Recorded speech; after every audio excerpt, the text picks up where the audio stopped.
अस्सलाम वालेकुम, welcome to geographer thinking. आज का हमारा टॉपिक है एनसो के बारे में। एनसो एक टर्म है जो कि यूज़ होती है अल नीनो और ला नीनो के लिए। एनसो को हम फर्दर डिवाइड करते हैं अल नीनो और सदर्न ओसिलेशन में।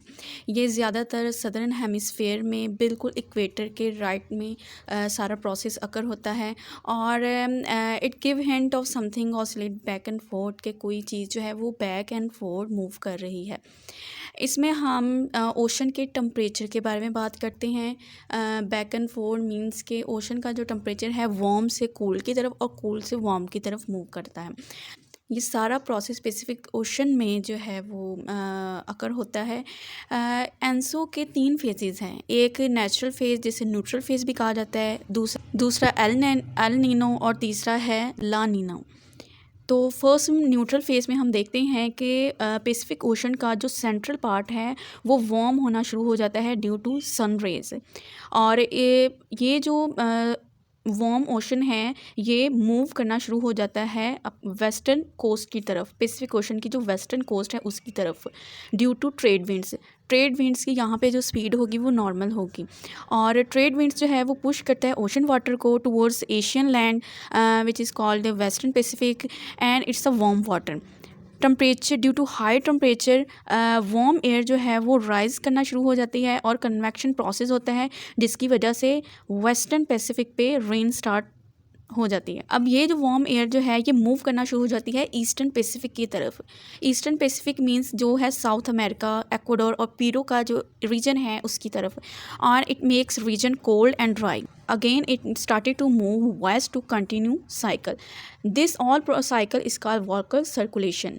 वॉकर सर्कुलेशन ये एक साइकिल की तरह मूव करता है ये सारा प्रोसेस। सेकेंड प्रोसेस है एनसो का अल नीनो। इसमें जो ट्रेड विंड्स की जो स्पीड है वो वीक होती है। Few months of years so warm ocean water slowly move to eastern of South America. South America के ईस्ट की तरफ जो ओशन वाटर है वो मूव करना स्टार्ट हो जाता है जिसे हम ईस्टर्न पैसिफिक भी कहते हैं।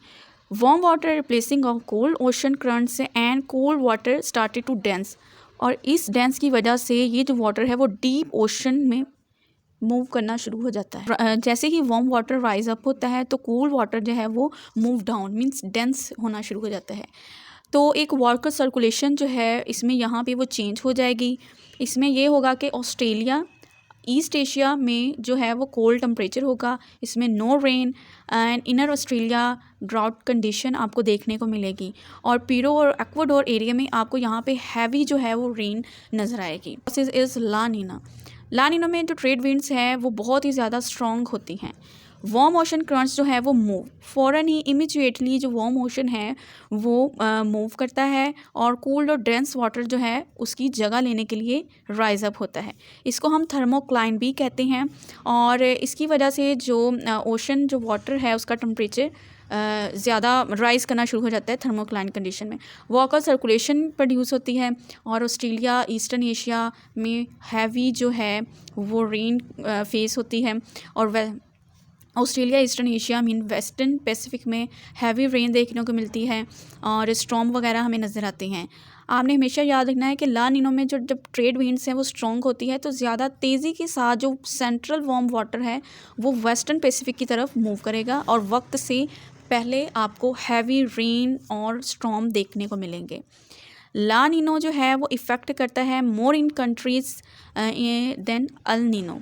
ठीक है, आपने हमेशा एक बात याद रखनी है, El Nino is a warm ocean currents and La Nina is a cold ocean current. और जो ट्रेड विंड्स है उसकी जो स्पीड है वो स्लो एंड हाई इसी वजह से होती है due to the apparent movement of sun की अपेरेंट मूवमेंट की वजह से कभी ट्रेड विंड्स जो हैं उनकी स्पीड नॉर्मल होती है, कभी तेज, कभी स्ट्रॉन्ग, कभी स्लो। तो ट्रेड विंड्स की इसी मूवमेंट की वजह से ये सारा जो प्रोसेस एनसो का है वो अकर होता है।